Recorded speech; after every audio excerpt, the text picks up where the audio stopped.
All things pass. A sunrise does not last all morning, a cloudburst does not last all day, nor a sunset all night. All things pass. A poem written by an ancient Chinese man named Lao Tzu and translated by psychedelic crackpot Timothy Leary, classic, who is a rabbit hole amongst himself, but we're not going to get into that today. Coldplay's The Scientist is loosely based off of this poem by way of George Harrison of the Beatles, from his song All Things Must Pass, which directly, I found, was fuel for Chris Martin's writing of The Scientist. Everything ends, nothing will last, but no misery will hold footing either, because nothing will. When the sunset leaves you in its promised darkness, the soon-to-come sunrise, whether metaphorically or literally, will always follow. It'll follow, and then it'll go again, and then it'll go again, and come back, and it'll go again, and then the next day it'll come back, and then it'll go again, and again, and again, and I think you get it. Ever since discovering this seemingly two-dimensional poem, it has stuck with me for quite a long time, mostly for its simplicity and realistic nuance. Every pothole that I have smoked in my shitbox life, every pothole that I've smoked in my shitbox life hurts a little bit less because of this poem, though also gives a good reminder to stay grounded.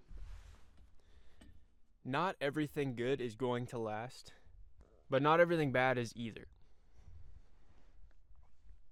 So discovering that it was inadvertently fuel for Chris Martin's writing of The Scientist, a song that I've analyzed for years, kind of secured the thoughts in my ferret brain of what this song actually means to me. I think that the common digestion of this song, being a young couple falling in and out of relation, is an understatement of the symbolic themes and hidden meanings that this song really carries. Although purposely holding a front at the face of the story, because at the end of the day it's a 2000s soft rock ballad meant for mass relatability on something that we can all understand, which is breakups.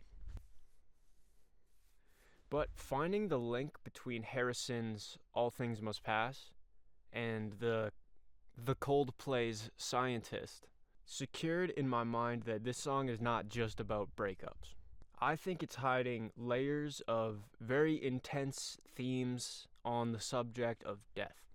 In my professional, high intellect, 60 IQ government tested opinion, I believe The Scientist is the journey into a mind of someone who has lost themselves in the passing of a loved one.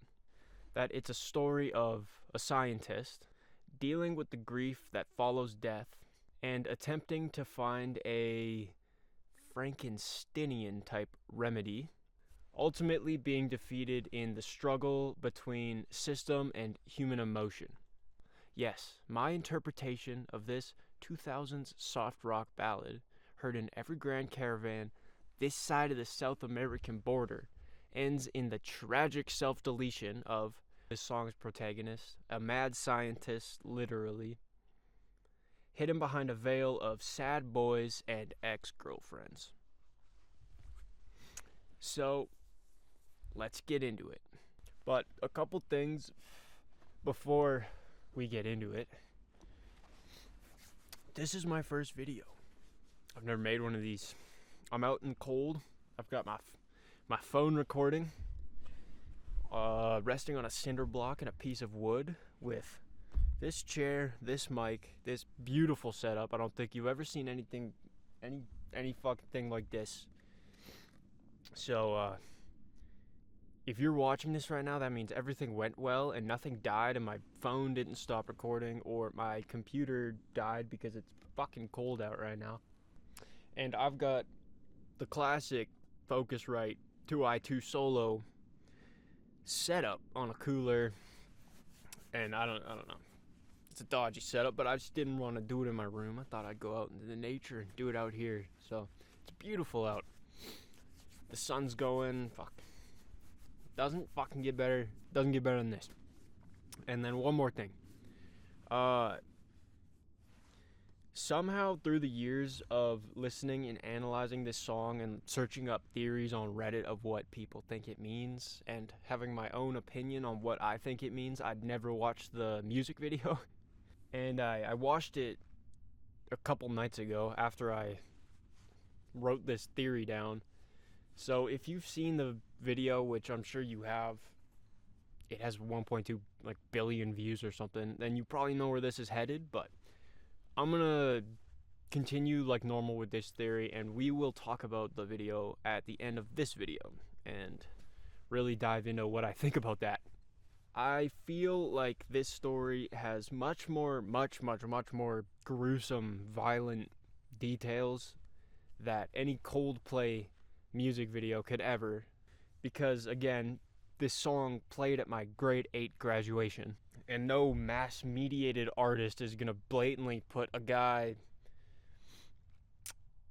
stilling himself into a fucking music video for a bunch of kids and moms everywhere. So yeah, anyways, without a further ado, let's actually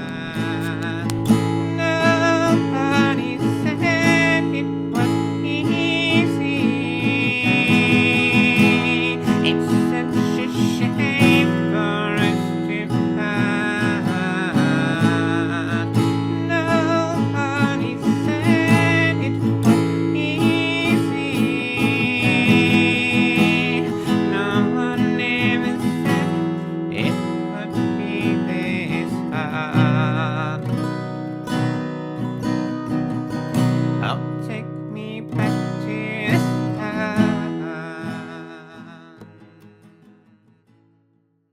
Nobody said it was easy. It's such a shame for us to part. Nobody said it was easy. No one ever said it would be this hard. Oh, take me back to the start. The first chorus describes the beginning of our narrator's story.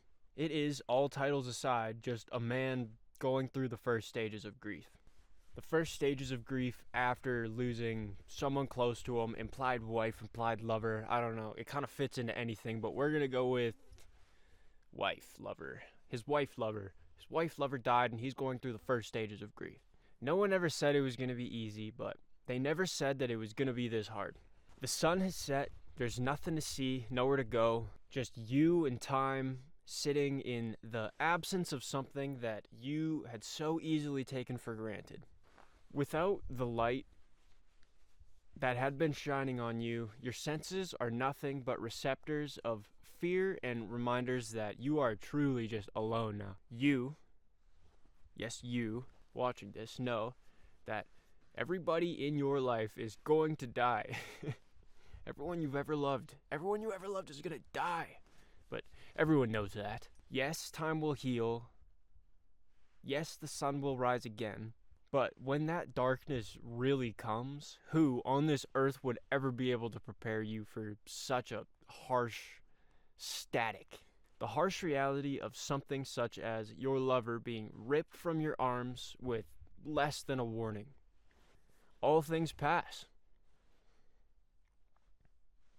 All things pass. The differentiating line that gives me such an impression comes from the final line of the chorus. Oh, take me back to the start. I'd always pictured this as our scientist wanting to go back before everything and anything, the only understandable lead of where his lover might be.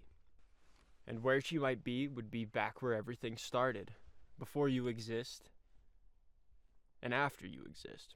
When someone you relied on so dearly is just gone, all you can do is just exist and wait for the sun to rise again. And in the context of our character, the sunrise hints a hopeless interim for your own light to set. To join your dearest behind the eminence that they've faded behind. All you can do is just sit here and wait. Wait for something to happen. Wait for the sun to rise again. Wait for anything. But what if you didn't have to? I was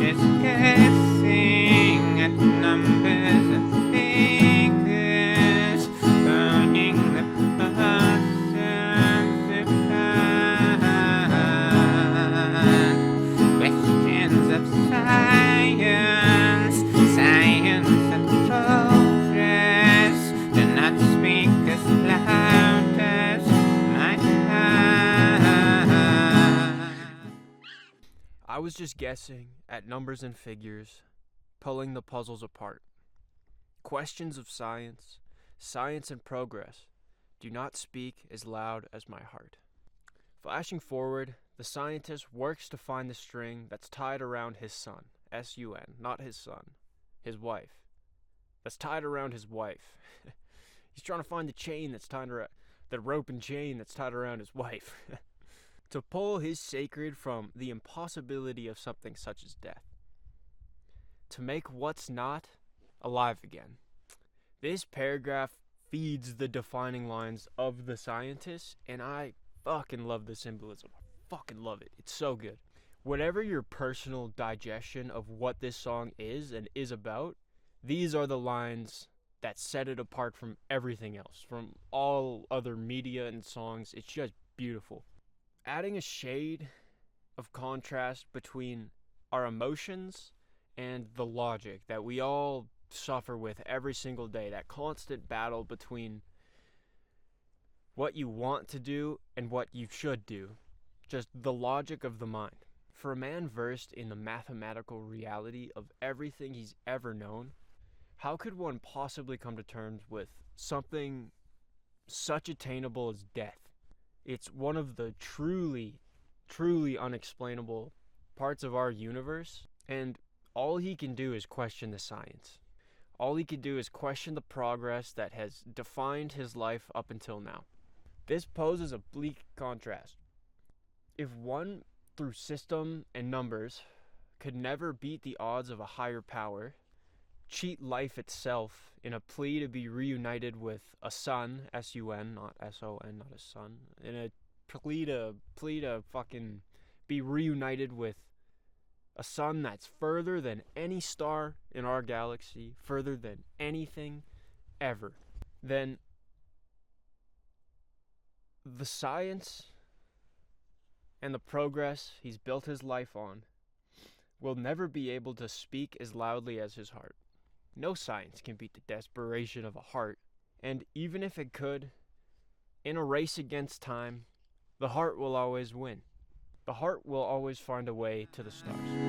Tell me you love me and come back and hold me. Oh, when I rush to the sky, running in circles and chasing our tails, coming back as we are. Tell me you love me. Come back and haunt me. Oh, and I rush to the start. Running in circles, chasing our tails, coming back as we are. Here we fucking go. Okay. Lady Justice holds everything. Thousands of years. Millions of minds. Collectively pouring themselves and everything they've ever learned and ever known into one cup on one side of one scale. Lady Justice. That fine-ass bitch. A cup with the weight of all things ever had and all things to ever be. While in the other hand, Lady Justice holds the cup of one man. As answers are found, questions are cut from the square. A Socratic paradox well versed in time. I know that I know nothing. A man who knows it all truly knows how little he knows at all. A man who knows everything knows how little he truly knows at all. That's the one. A scientist who knows all too well that some questions will never be answered understands that the systematic unraveling of our world could never match the weight of his heart, as his cup sits on the floor, heavier than everything else. He screams at the stars that are holding his son, as he begins to rush towards them. I will find you, running in circles as we chase our tails, leaving all logic behind, and throwing himself into the unknown of death in a desperate attempt to find what he's lost. A sunset, to a sunrise, to a cloudburst, to a sunset. A walk through nothing towards the sun. the sun. As if saying, I will come to you and we will be together. We will be together as we are and as we aren't. And in the words of Opeth's 2019 release, All Things Will Pass, strong and true are the weak at heart. I am you, you am I. If everything ends, is it worth to turn back home again? Opeth's insight on the sentiment of all things passing is a very fitting correlation to our story, speaking the same sentiment just through different words. Lines like rose of summer, withered times, shadows fall on contouring lines, far beyond a sleeping wish, lunar tongue on a lasting bliss, dead within a dream, describe a similarly bleak confrontation with death. As the night falls, we dream of those we love, helpless to where they've gone and who they are. So far removed from our reality that even the chemical impulses that flow through our brains as we sleep know that they're dead. Something beautiful as a summer's rose, withered with the change of a season. What the fuck am I doing, bro? A season in which will always pass. And come back. Yet just to pass again. Other roses will grow, but not that one. That one is dead. Time after time, this sentiment is repeated from the scriptures of Matthew to our ancient Chinese boys that we love so dearly, to the white chocolate playboys of Coldplay, to our modern hardcore metal scene that we all love and know so damn dearly. I don't know about you, but we do. Yes, this means I'm stopping. We're stopping because we cannot go forward without talking about the parallels between my interpretation of Coldplay's The Scientist to Knocked Loose's A Tear in the Fabric of Life, which is pretty funny bringing this up right now, knowing the history between them. But again, like Timothy Leary, I'm not getting into this rabbit hole right now. Coldplay versus Knocked Loose, that's not what this is about.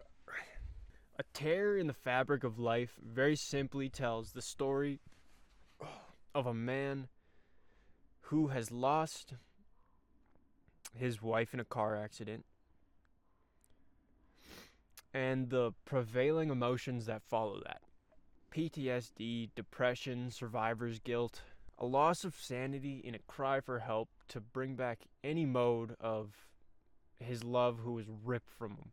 And the story ends in a tragic self-deletion in an attempt to be with his love once more. All things pass, including the ones that you love most, and goddammit, including yourself. You're gonna die. You're gonna fucking die. I'm sorry.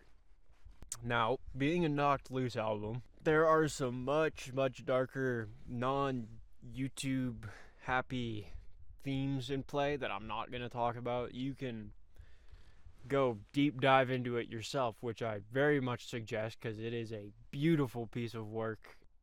But it is a story with almost the exact same structure as the one that I am fucking sitting here in the forest rambling about today, right now. Now, I'm not oblivious to the fact that the Fabric of Life might have planted a couple seeds in my head when it came to thinking about Coldplay's The Scientist and the true story behind it.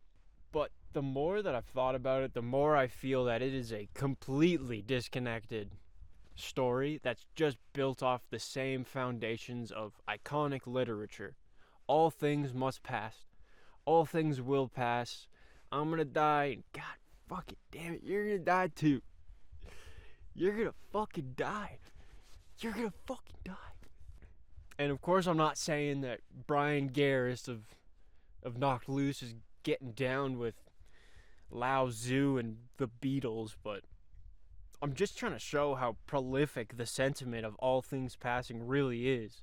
And I truly believe that all of these stories simply boil down to the same grain of salt in the cheese powder of death and wanting to die. The depth of despair shoved through a human's mouth, held open by the mockery of whoever is orchestrating our lives, and showing the prevailing anger in which this despair sticks itself to. And like a grain of salt embedded in a ball of dehydrated cheese, our scientist has the same anger, just shown softly.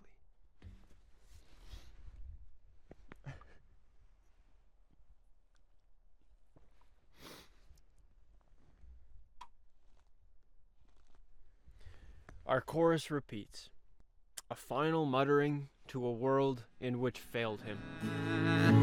Nobody said it was easy. It's such a shame for us to find. Nobody said it was easy. No one ever said it would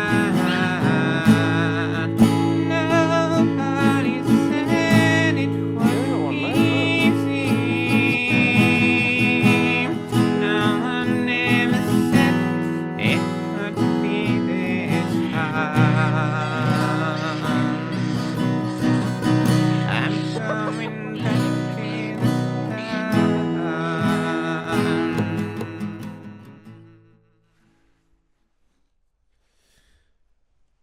Nobody said it was easy. It's such a shame for us to part. Nobody said it was easy, but no one ever said it would be so hard. I'm going back to the start. All things pass.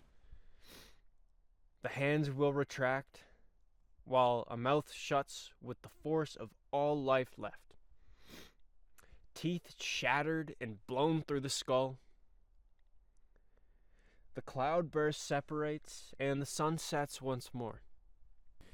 But the next time it rises, he's gone. He's somebody else's son. Sun is in the sky sun, not again like somebody's child's son. Come up to me, tell you I'm sorry. You don't know how lovely I had to find you.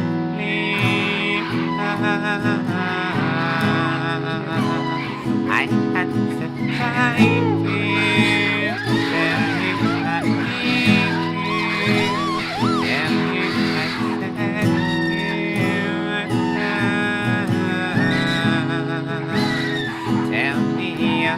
Tell you I said you. Tell me your secrets and ask me your questions. Oh, let's go back to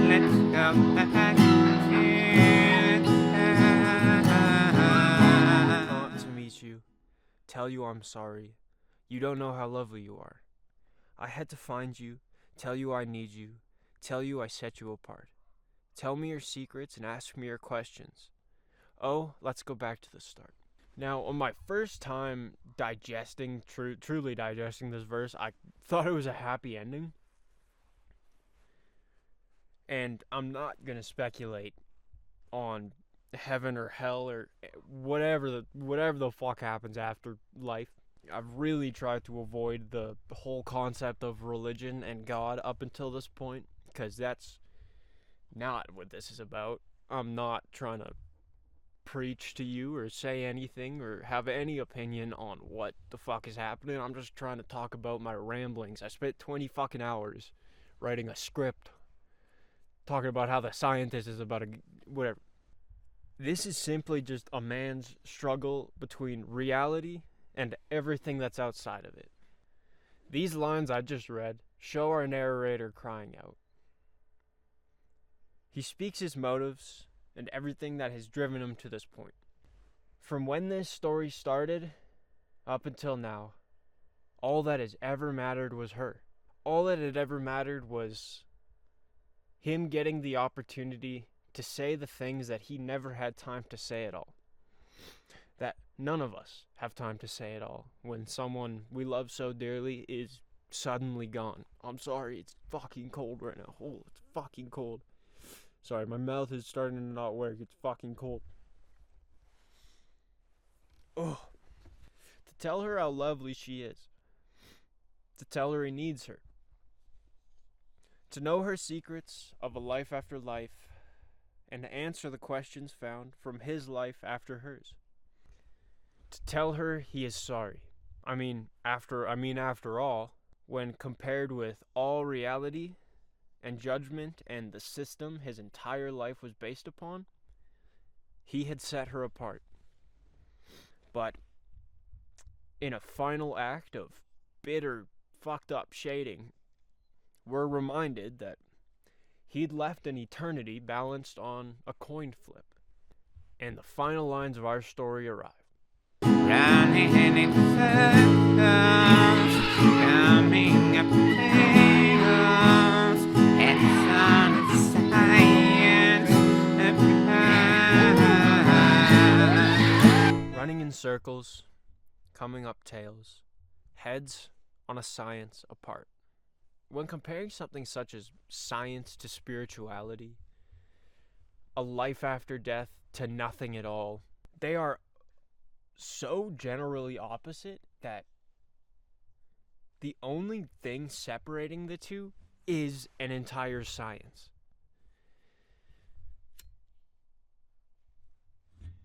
In the concept of there only being two options, something or nothing, they are so here and here with nothing in the middle that a science and a God being compared is truly just a science apart. It's an entire science apart. If you're like, I don't know how to convey this, it's a science apart. God is a science apart from science itself. And science is a God apart from God itself, because of the impossibility that God, the concept of God, is so based off faith. Science is not based on faith. I mean, it's based on the faith that you're going to discover something, but it's based on object truth of things that you can see, while spirituality and God is simply faith. There's no room in the middle for anything, just two options, something or nothing, heads or tails, it is or it isn't. And after having all been gone through, we find that it wasn't. He'd called heads. But as he runs in circles, chasing his setting sun, all he sees is tails. In an attempt to outsmart the universe and placed his entire life on a statistical gamble, he had not only lost to the universe, but to life itself. Him and his love are incomprehensibly separated. Two heads, apart by the theoretical difference that lays in between something and nothing. Two sides of a coin, paralleled, yet facing opposite directions, like a coin. I wonder if I have one. Let me look. Pretend that the scientist and his love are this stack of $1,300 bills. He had placed his entire life on the coin flip chance of an afterlife, of being able to see the one that he loved so dearly once again. But as he finds that there's nothing, he's on one side and she's on the other. Paralleled. One face, two face. Brown face. This shit a blue face. He's on one side, she's on the other. Paralleled, facing the opposite direction. Destined to never see each other ever again. Now, if I was a beacon of the Lord, I might take this concept as a lesson. To let what is done be done, and wait for the sun to rise again. Because everything happens for a reason, and trying to trick the universe that created you by playing with dead people and then killing yourself will wield a snowball far greater than any flake that it started as. But I'm not a beacon of the Lord. I am a stupid 23-year-old electrician who thinks that Space Ghost Perp is the greatest creative mind of my lifetime, and thinks that Coldplay wants to explore existential space parallels of pain and suffering that are hedged on the dull edges of a coin or $1,300 bill standing, flipped as a symbolic innuendo showing the real-world meeting of science and spirit to gain somewhat of a grasp on what the fuck is gonna happen when I die. After all, a sunrise doesn't last all morning. A cloudburst isn't gonna last all day, nor a sunset all night. At the end of the day, all things pass, and there's not one fucking thing you can do about it, or me.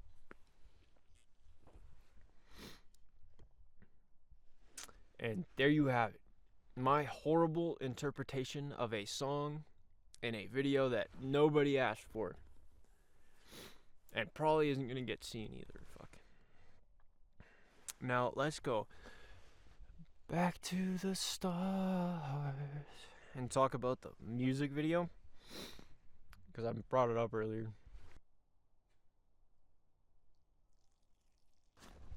Anyways, what was I saying? Oh, the music video. Yeah, I watched it a couple nights ago for the first time,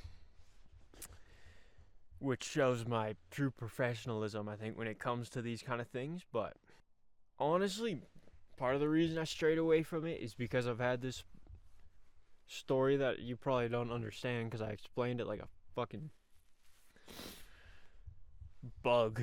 But I've had this image in my mind of what the story really is, and I didn't really want to watch the music video and see that it is just about like a fucking college breakup and two fucking stupid post-teenagers just getting back together and fucking and whatever. But I don't want it to be tainted by some clean-cut explanation of what it truly means, because at the end of the day, my interpretation of this song is based off of a poem that I would read whenever one of my animals die or whatever. It kind of feels like reading a book and having all the perfect images of what the characters and the landscapes and the buildings and what they all look like, and then watching the movie, and then all the very personal ideas that you had are just kind of not ruined, but like kind of shoved in with like real things and people that it's hard to think about what you thought it was before. I don't fucking know, man. But at the end of the day, I'd spent hours writing this stupid video, so I kind of had to watch it. And I'm not gonna lie, I am quite pleased to say that I'm fucking onto something, dude. I'm fucking onto something with this.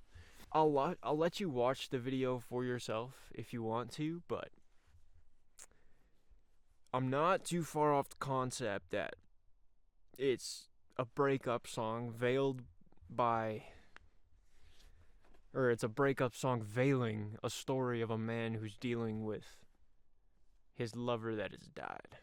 And I know that Chris Martin did not write this as a literal mad scientist story to delve into the theoretical possibilities of what happens after we die, but I think it's really cool. I think it's a really cool concept, and I like it. And I just wanted to share my personal fantasy regarding many pieces of media that I like Opeth and Knocked Loose and Old Chinese Boys and the Bible and Coldplay, all kind of coming together here on the same foundation of all things must pass. And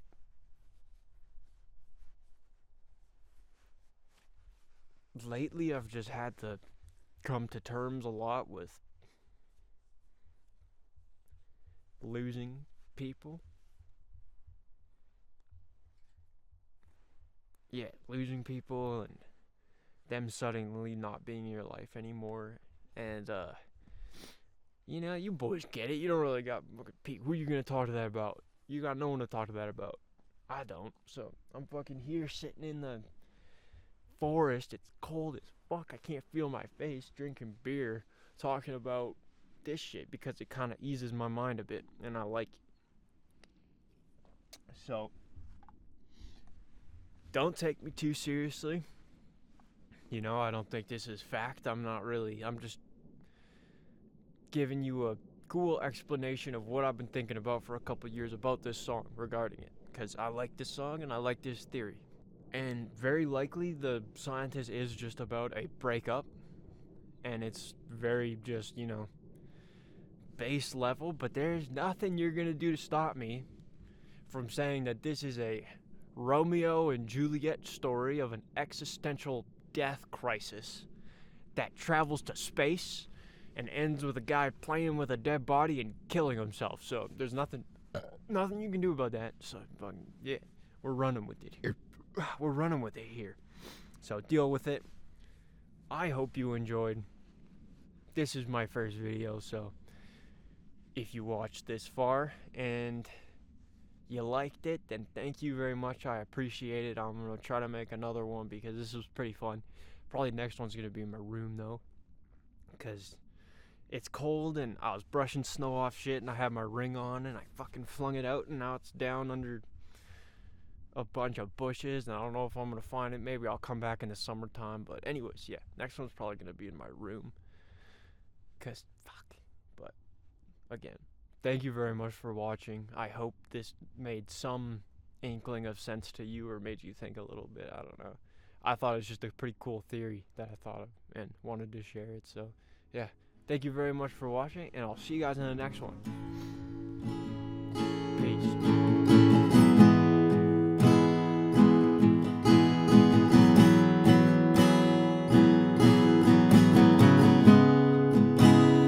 Come up to me, tell you I'm sorry. You don't know how lovely I